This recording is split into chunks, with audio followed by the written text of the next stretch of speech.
India மற்றும் தென்னாப்பிரிக்கா இடையிலான முதல் கிரிக்கெட் டெஸ்ட் போட்டியின் 2ஆம் நாளில் wicket keeper batsman Rishabh Pant புதிய சாதனை படைத்துள்ளார். இவர் தனது டெஸ்ட் கிரிக்கெட் வாழ்க்கையில் 92 சிக்சர்களை அடித்து இந்தியாவின் முன்னாள் அதிரடி வீரர் வீரேந்திர சேவாக்கின் 91 சிக்சர்கள் என்ற சாதனையை முறியடித்தார். வெறும் 83 இன்னிங்ஸ்களில் ரிஷப் பந்த் இச்சாதனையை படைத்துள்ளார். இதன் மூலம் டெஸ்ட் கிரிக்கெட்டில் அதிக சிக்சர்கள் அடித்த இந்திய வீரர்களின் பட்டியலில் பந்த் முதல் இடம் பிடித்துள்ளார்.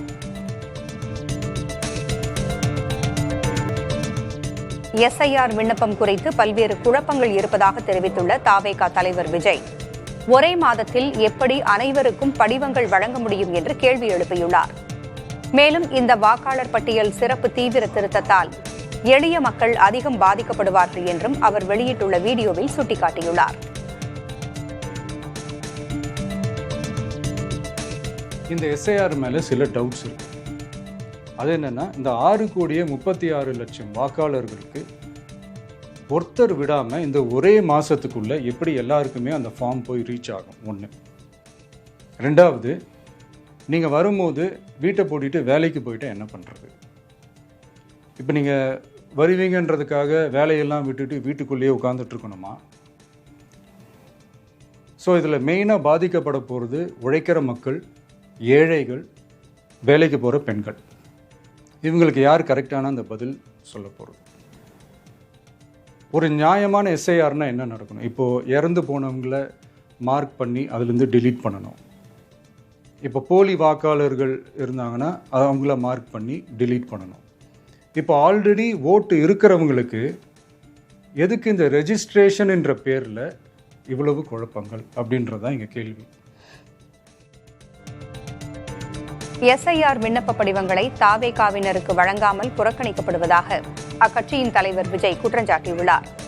மேலும் முதல் தலைமுறை வாக்காளர்கள் தங்களது பெயர்களை வாக்காளர்கள் பட்டியலில் இணைத்திட ஆர்வம் காட்ட வேண்டும் என்றும் விஜய் அறிவுறுத்தியுள்ளார். முக்கியமாக நம்மளுடைய டிவிகே தோழர்களுக்கு அந்த ஃபார்ம் கிடைக்க மாட்டேங்குது, கொடுக்க மாட்டேன்றாங்க அப்படின்ற சில கம்ப்ளைண்ட்ஸ். இது யார் பண்ணுறாங்க அப்படின்றது நான் தான் சொல்லி தெரிய வேணும்னு ஒன்றும் அவசியம் இல்லை உங்களுக்கு. இப்போ இருக்கிற ஆட்சியாளர்கள், அவங்களுக்கு கைப்பாவையாக இருக்கக்கூடிய சில பேர் இதை செய்ய ஸ்டார்ட் பண்ணியிருக்கிறாங்க. அதனால் மை டியர் வர்ச்சுவல் வாரியர்ஸ், இதை சாதாரணமாக எடுத்துக்காதீங்க. இது எல்லாருக்குமே அந்த ஃபார்ம் போய் ரீச் ஆகணும். இதில் ரொம்ப உறுதியாக இருங்க. அதையும் மீறி உங்களுக்கு அந்த ஃபார்ம் கிடைக்கலன்னா இருக்கவே இருக்கும் ஆன்லைன். தேர்தல் ஆணையம் அந்த வெப்சைட்டில் போய் அந்த ஃபார்மை டவுன்லோட் பண்ணி நீங்கள் ஃபில்அப் பண்ணி சப்மிட் பண்ணலாம். உங்கள் வீட்டில் இருக்கிறவங்களுக்கு நீங்கள் செஞ்சு கொடுங்க, பக்கத்து வீட்டில் இருக்கிறவங்களுக்கு செஞ்சு கொடுங்க, தெரிஞ்சவங்களுக்கு, தெரியாதவங்களுக்கு, பழகினவங்களுக்கு, பழகாதவங்களுக்கு எல்லாருக்குமே நீங்கள் தயவு செஞ்சு கொடுங்க. அண்ட் ரொம்ப முக்கியமாக நம்ம ஜென்சி கிட்ஸ், நம்ம ஃபஸ்ட் டைம் ஓட்டர்ஸ், நம்ம புது வாக்காளர்கள், நம்ம நண்பா நண்பிகள், அவங்க ரொம்ப கேர்ஃபுல்லாக இருக்கணும்.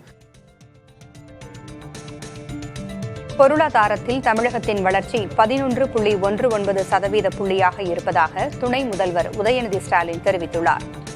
சிவகங்கை மாவட்டம் சிங்கம்புணரியில் உள்ள பாரிவள்ளல் மேல்நிலைப் பள்ளியில் அரசு நலத்திட்ட உதவிகள் வழங்கும் நிகழ்ச்சி நடைபெற்றது. இதில் பங்கேற்று பேசிய துணை முதல்வர் உதயநிதி ஸ்டாலின், மானாமதுரையில் விளையாட்டுத்துறை சார்பாக மினி ஸ்டேடியம் கட்ட அடிக்கல் நாட்டப்பட்டிருப்பதாகவும் 22 லட்சம் குழந்தைகள் காலை உணவு திட்டத்தால் பயனடைந்திருப்பதாகவும் கூறினார்.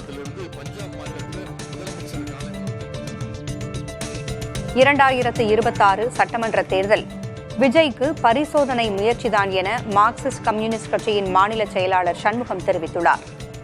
சென்னை தியாகராய நகரில் உள்ள மார்க்சிஸ்ட் கம்யூனிஸ்ட் கட்சியின் அலுவலகத்தில் செய்தியாளர்களை சந்தித்த அவர், விஜய் இதுவரை எந்த தேர்தலிலும் போட்டியிடவில்லை என்பதால் அவரை பிரசாந்த் கிஷோரோடு ஒப்பிடவில்லை என்றும் சண்முகம் தெரிவித்தார். சாதி ஆணவ கொலைகளை தடுக்க தமிழ்நாடு அரசு விரைந்து சட்டம் இயற்ற வேண்டும் என்றும் அவர் வலியுறுத்தினார்.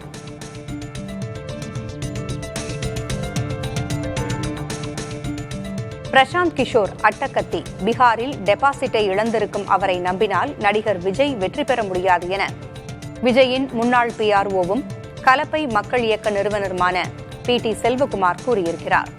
கன்னியாகுமரி மாவட்டம் நாகர்கோவிலில் நலத்திட்ட உதவிகள் வழங்கிய அவர், விஜயை பயிற்சியளித்து வளர்த்தவர்களில் தானும் ஒருவன் என்று கூறினார். நடிகர் விஜய்க்கு சரியாக வழிகாட்டுவதற்கான முழு தகுதியும் உள்ள அவரது தந்தை S.A. சந்திரசேகரை விஜய் பயன்படுத்தாதது தவறு என்றும் அவர் குற்றஞ்சாட்டினார்.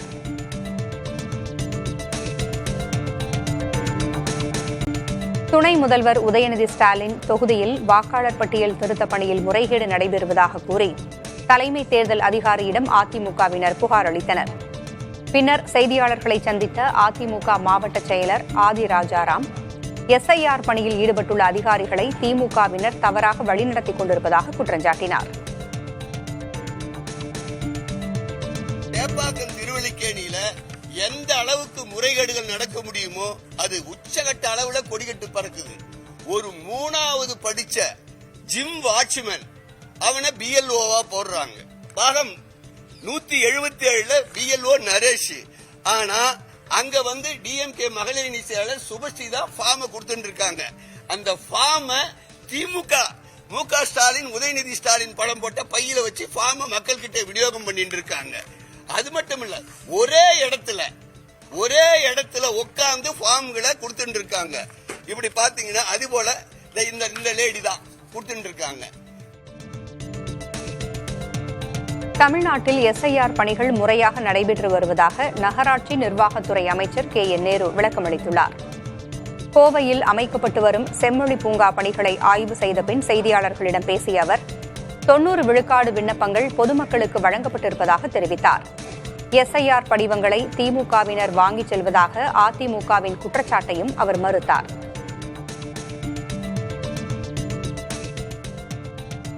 நீங்க வாங்க, நான் கொடுக்க சொல்றேன் உங்களுக்கு. யார் சார் பாரம் எப்படி சார் எங்க கிட்ட கொடுப்பாங்க? நேரா வீட்டுல தானே கொடுப்பாங்க. BLO கொண்டு வீட்டுல தானே கொடுக்கணும். நாங்க எப்படி வாங்க முடியும்? அவரு ஏங்க இது நீங்க எப்படி நீங்க சொல்லுங்க, நிருபர் சொல்லுங்க. நீங்க கலெக்டர் ஒவ்வொரு வீட்டுக்கும் போய் 2 ஃபாரம் கொடுக்குறாரு. இதுல நாங்க எப்படி வாங்க முடியும்? கொடுத்த ஃபாரத்தை ஃபுல்லப் பண்றதுக்கு அவங்களுக்கு உதவி பண்ற வேலை தான் எங்க வேலை. அந்த வேலை தான் நாங்க செய்யறோம். அவங்க ஒரு ஆளையுமே போடாம இப்ப கடைசி நேரம் எங்களை குறை சொல்லிக்கிட்டே இருந்தா எப்படி? நாங்க போறாரு, கூடவே போறாரு, அரசு அதிகாரியோட கூட போறாருன்னா அதுக்காக தானே தேர்தல் ஆணையம் எங்களுக்கு அனுமதி கொடுத்துருக்கு. ஒரு நாளைக்கு 50 பேரை சேர்க்கலான்னு சொல்லி.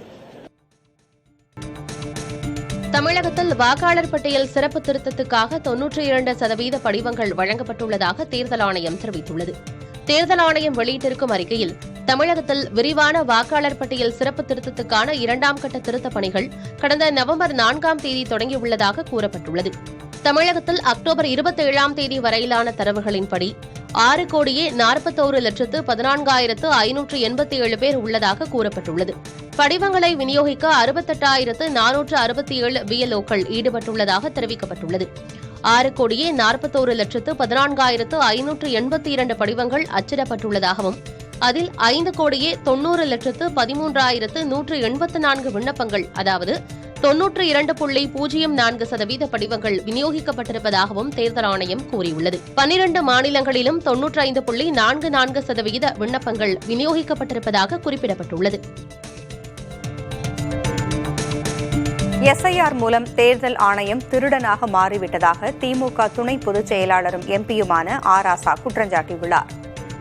தஞ்சை மாவட்டம் திருவிடைமருதூரில் நடைபெற்ற திமுக வாக்குச்சாவடி முகவர்கள் பயிற்சி கூட்டத்தில் அவர் கலந்து கொண்டு உரையாற்றினார். அப்போது தேர்தல் ஆணையத்தை பாதுகாக்கவும் ஜனநாயகத்தை காப்பாற்றவும் போராட வேண்டியிருப்பதாக கூறினார்.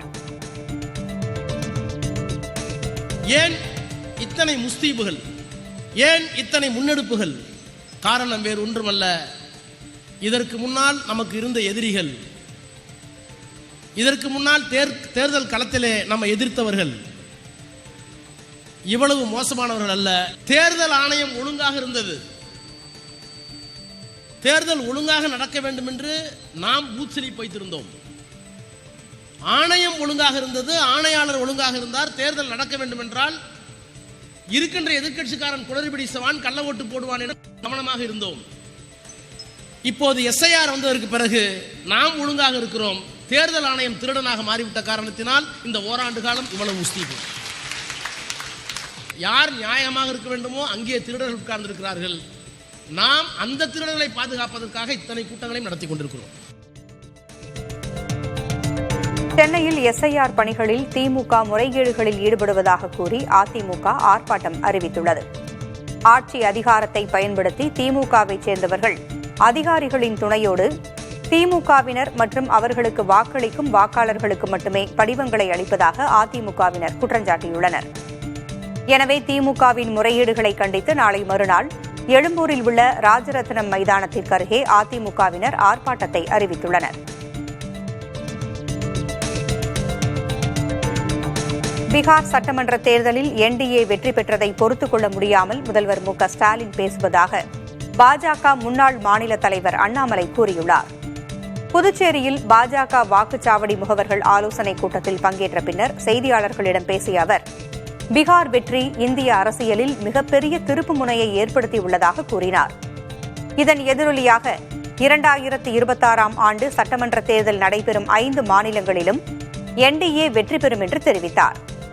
வெறுப்பு அரசியல் செய்து வென்றுவிடலாம் என தாவேகா தலைவர் விஜய் நினைப்பதாகவும், இதனால்தான் ராகுல் காந்தி தோல்வியுற்றதாகவும் அண்ணாமலை குறிப்பிட்டுள்ளார். 43ல 202 பாரதிய ஜனதா கட்சி நின்ற 101 இடத்துல 89 இடத்துல, ஜனதாதள் நின்ற 101 இடத்துல 85 இடத்துல. இதெல்லாம் வரலாறு காணாத ஒரு வெற்றி. தமிழகத்துல திராவிட முன்னேற்ற கழகம் வெற்றி பெற்ற பொழுது கூட நினைச்சு பார்க்க முடியாத ஒரு வெற்றி இதெல்லாம்.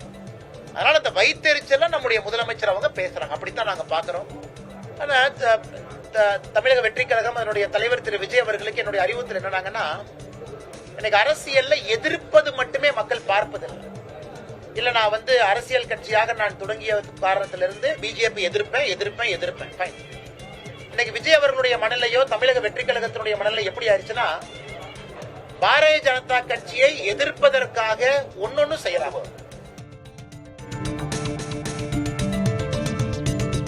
சீன விண்வெளி நிலையத்திலிருந்து பூமிக்கு திரும்பிய 3 வீரர்கள் தங்களுடன் 4 எலிகளையும் அழைத்து வந்தனர். 2 வார கால சீன விண்வெளி நிலையத்தில் மிகுந்த பாதுகாப்புடன் இந்த எலிகள் வைக்கப்பட்டிருந்தன. இந்த 2 வாரங்களில் எலிகளின் உடல்களில் ஏற்பட்ட மாற்றங்கள் ஆய்வு செய்யப்படும். விண்வெளி கலனில் எலிகளின் செயல்பாடுகளும் சிசிடிவி கேமரா மூலம் பதிவு செய்யப்பட்டுள்ளன. விண்வெளியிலும் பூமியிலும் அவற்றின் உடலுக்குள் ஏற்பட்டுள்ள மாற்றங்கள், வெளிப்புற செயல்பாடுகள் குறித்து ஆய்வு செய்யப்படும்.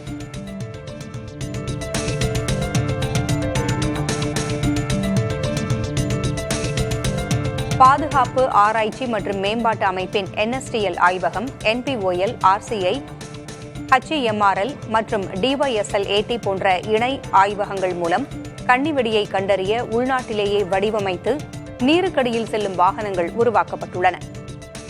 நீருக்கடியில் இயங்கும் கேமராக்கள் கொண்டவை என்று அதிகாரிகள் தெரிவித்தனர். தரவு பரிமாற்றம் மற்றும் சூழ்நிலை விழிப்புணர்வை மேம்படுத்துவதற்காக நீருக்கடியில் ஒலி தொடர்பு திறனை உள்ளடக்கிய DRDO அமைப்பு அறிவித்தது. சமீபத்திய களச்சோதனைகள் அமைப்பின் முக்கிய தொழில்நுட்ப அளவுருக்கள் மற்றும் பணி குறிக்கோள்களை வெற்றிகரமாக உறுதிப்படுத்தியதாக DRDO அமைப்பு தெரிவித்தது.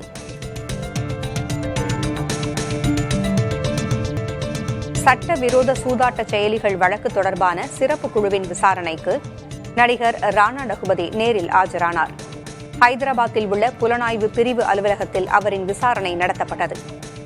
சூதாட்ட செயலி தொடர்பான வழக்குகளில் அமலாக்கத்துறையும் சிறப்பு புலனாய்வு பிரிவும் விசாரணை நடத்தி வருகிறது. இதில் சட்டவிரோத பணப்பரிமாற்றம் நடந்துள்ளதா என்பது குறித்தும் விசாரணை நடைபெறுகிறது. தூய்மை பணியாளர்களுக்கு சுய தொழில் தொடங்குவதற்கு மானியம் வழங்கும் திட்டத்தை முதல்வர் ஸ்டாலின் தொடக்கி வைத்தார். அதன்படி சுய தொழில் தொடங்க 3.5 லட்சம் ரூபாய் வரை மானியமாக வழங்கும் திட்டம் தொடக்கி வைக்கப்பட்டது. இதேபோல் பணியின் போது மரணமடையும் தூய்மை பணியாளர்களின் குடும்பத்திற்கு வழங்கப்படும் நிவாரணத் தொகையை 5 லட்சம் ரூபாயிலிருந்து 10 லட்சம் ரூபாயாக உயர்த்தி வழங்கும் திட்டத்தையும் முதல்வர் ஸ்டாலின் தொடக்கி வைத்தார். மேலும் நகர்ப்புறங்களில் சொந்த வீடு இல்லாத தூய்மை பணியாளர்களுக்கு 30,000 வீடுகள் கட்டித்தரும் திட்டமும் தொடக்கி வைக்கப்பட்டது.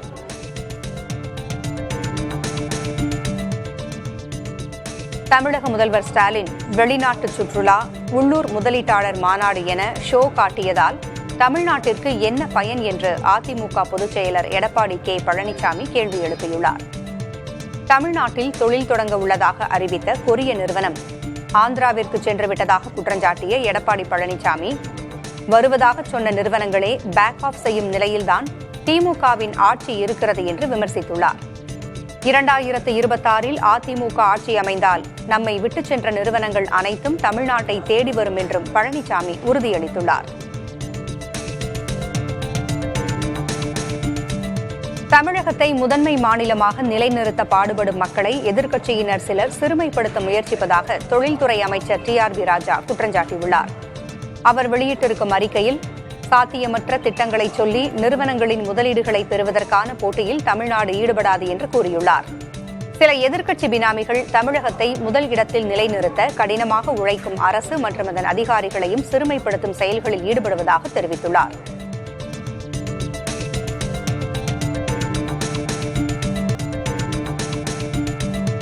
வரும் சட்டமன்ற தேர்தலை தமிழ்நாடு கவனத்துடன் அணுக வேண்டும் என்பதை பீகார் தேர்தல் முடிவுகள் உணர்த்துவதாக மக்கள் நீதி மய்ய கட்சியின் தலைவர் கமல்ஹாசன் தெரிவித்தார். மதுரை விமான நிலையத்தில் மேகதாது அணை குறித்து செய்தியாளர்கள் எழுப்பிய கேள்விக்கு பதிலளித்த அவர் அது நீண்ட நாள் பிரச்சினை என்பதை குறிப்பிடும் வகையில் பதிலளித்தார். புதிதாக கட்சி தொடங்கியவர்கள் திமுகவை எதிரி என்று குறிப்பிடுகிறார்களே என்ற கேள்விக்கு அனைவரும் அவரவர் பிள்ளைகளை மகராசன் என்றுதான் கொஞ்சுவார்கள் என கமல்ஹாசன் பதிலளித்தார். Critically, look at it critically, because we have to be careful. Tamil Nadu will have to be careful and vigilant. That's all I can say.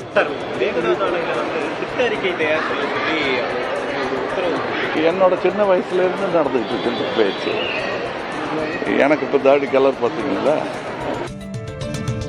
விண்வெளி நிலையத்திலிருந்து பூமிக்கு திரும்பிய 3 விஞ்ஞானிகளின் உடல் மாதிரிகள் மருத்துவ பரிசோதனைக்கு உட்படுத்தப்பட்டது. சீன விண்வெளி நிலையத்தில் 204 நாட்கள் தங்கியிருந்த 3 விஞ்ஞானிகள் நேற்று பூமிக்கு திரும்பினர். அவர்களை தனிமைப்படுத்தி மருத்துவ ரீதியிலான பரிசோதனைகள் மேற்கொள்ளப்பட்டுள்ளன. ரத்தம், சிறுநீர், எச்சில் போன்றவை பரிசோதிக்கப்பட்டன. இதில் தெரியவரும் தரவுகள் பதிவு செய்யப்பட்டு மனிதர்கள் விண்வெளி பயணத்தில் செய்ய வேண்டிய மாற்றங்கள் பரிந்துரைக்கப்படும். சென்னை உயர்நீதிமன்றத்தில் தமிழ் வளர்ச்சித்துறை என்ற பெயரை தமிழ் மேம்பாட்டுத்துறை என மாற்றக்கோரி திருச்சியைச் சேர்ந்த நபர் தாக்கல் செய்த பொதுநல வழக்கு தள்ளுபடி செய்யப்பட்டது. வளர்ச்சி மற்றும் மேம்பாடு ஆகிய சொற்களுக்கிடையே வேறுபாடுகள் இருப்பதால் பெயர் மாற்றம் செய்ய வேண்டும் என்று மனுதாரர் கோரியிருந்தார். மேலும் துறையின் இயக்குநரே இதற்கு பரிந்துரை செய்ததாகவும் குறிப்பிட்டிருந்தார். இந்த வழக்கை விசாரித்த நீதிமன்றம் துறையின் பெயரால் மனுதாரருக்கு தனிப்பட்ட ரீதியில் எந்த பாதிப்பும் இல்லை என்று கூறி வழக்கை தள்ளுபடி செய்தார். 2025ஆம் ஆண்டுக்கான மண்டல மகரவிளக்கு சீசனுக்கான சபரிமலை ஐயப்பன் கோயில் நடை நாளை திறக்கப்பட உள்ளது. சபரிமலையில் இந்த ஆண்டுக்கான மகரவிளக்கு பூஜைக்காக கோயில் நடை நாளை காலை 5 மணிக்கு தந்தரேரி கண்டனரு மகேஷ் மோகனரு முன்னிலையில் மேல்சாந்தி அருண்குமார் நம்பூதிரி நடையை திறந்து வைத்து தீபாராதனை நடத்துவார். டிசம்பர் 27ஆம் தேதி மண்டல பூஜையும் ஜனவரி 14ஆம் தேதி மகரவிளக்கு பூஜையும் நடைபெறவுள்ளது. கேரளா, தமிழகம் உள்ளிட்ட மாநிலங்களிலிருந்து லட்சக்கணக்கான பக்தர்கள் மாலை அணிந்து விரதமிருந்து இருமுடி கட்டி சபரிமலையில் 18ஆம் படி ஏறி ஐயப்பனை தரிசனம் செய்வார்கள். 18ஆம் படிக்கு மேல் தரிசனத்திற்கு செல்லும் ஐயப்ப பக்தர்கள் செல்போன் கொண்டு செல்ல தடை விதிக்கப்பட்டுள்ளது. தமிழக முதல்வர் ஸ்டாலின் வெளிநாட்டு சுற்றுலா, உள்ளூர் முதலீட்டாளர் மாநாடு என ஷோ காட்டியதால் தமிழ்நாட்டிற்கு என்ன பயன் என அதிமுக பொதுச் செயலர் எடப்பாடி கே பழனிசாமி கேள்வி எழுப்பியுள்ளார். தமிழ்நாட்டில் தொழில் தொடங்க உள்ளதாக அறிவித்த கொரிய நிறுவனம் ஆந்திராவுக்கு சென்றுவிட்டதாக குற்றம் சாட்டிய எடப்பாடி பழனிசாமி, வருவதாக சொன்ன நிறுவனங்களே பேக் ஆஃப் செய்யும் நிலையில்தான் திமுகவின் ஆட்சி இருக்கிறது என விமர்சித்துள்ளார். 2026இல் அதிமுக ஆட்சி அமைந்தால் நம்மை விட்டுச் சென்ற நிறுவனங்கள் அனைத்தும் தமிழ்நாட்டை தேடி வரும் என பழனிசாமி உறுதியளித்துள்ளார். திமுக அரசின் அலட்சியத்தால் 20,000 பேருக்கு வேலை வாய்ப்பு நழுவிவிட்டதாக தமிழக பாஜக முன்னாள் தலைவர் அண்ணாமலை குற்றம் சாட்டியுள்ளார். முதல்வர் ஸ்டாலினும் தொழில்துறை அமைச்சரும் ஆழ்ந்த உறக்கத்தில் இருக்கும் நிலையில் அவர்கள் பெருமையாக அறிவித்த முதலீடுகள் அண்டை மாநிலங்களுக்கு சென்றுவிட்டதாக குற்றம் சாட்டியுள்ளார். தென்கொரிய நிறுவன முதலீடு ஆந்திராவுக்கு செல்வதாக குறிப்பிட்டுள்ள அவர், ஒரு காலத்தில் வாய்ப்புகளின் நிலமாக இருந்த தமிழ்நாடு இப்போது தவறவிட்ட வாய்ப்புகளின் நிலமாக மாறிவிட்டதாக அண்ணாமலை குற்றம் சாட்டியுள்ளார்.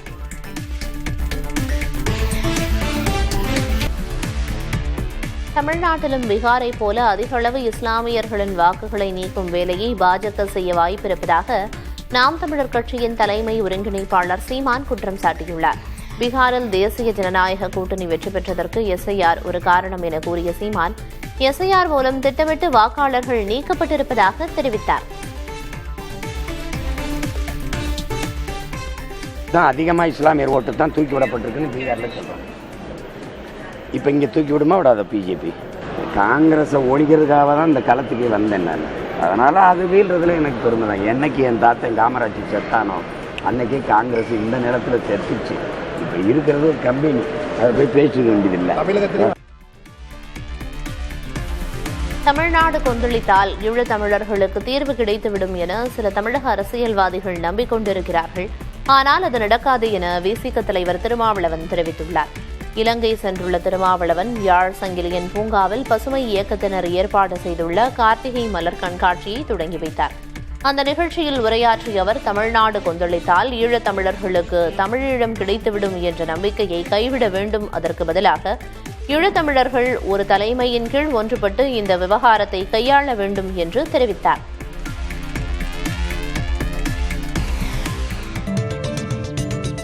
இந்திய சுதந்திர போராட்டத்தில் பழங்குடியினர் பங்களிப்பு செய்ததை காங்கிரஸ் ஒருபோதும் அங்கீகரிக்கவில்லை என்று பிரதமர் நரேந்திர மோடி குற்றஞ்சாட்டியுள்ளார்.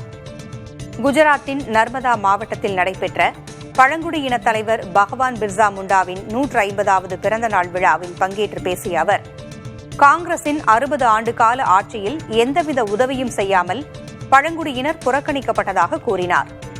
பழங்குடியினர் வசிக்கும் பகுதியில் தமது அரசு மருத்துவ வசதிகளை அதிகரித்திருப்பதாகவும், அதேபோல விளையாட்டு கட்டமைப்புகளை விரிவாக்கம் செய்யும் பணிகளில் ஈடுபட்டிருப்பதாகவும் தெரிவித்தார். அண்மையில் மகளிர் கிரிக்கெட் விளையாட்டுப் போட்டியில் இந்தியா வென்ற அணியில் பழங்குடியின பெண் வீரர் இடம்பெற்றிருந்ததாகவும் பிரதமர் மோடி குறிப்பிட்டார்.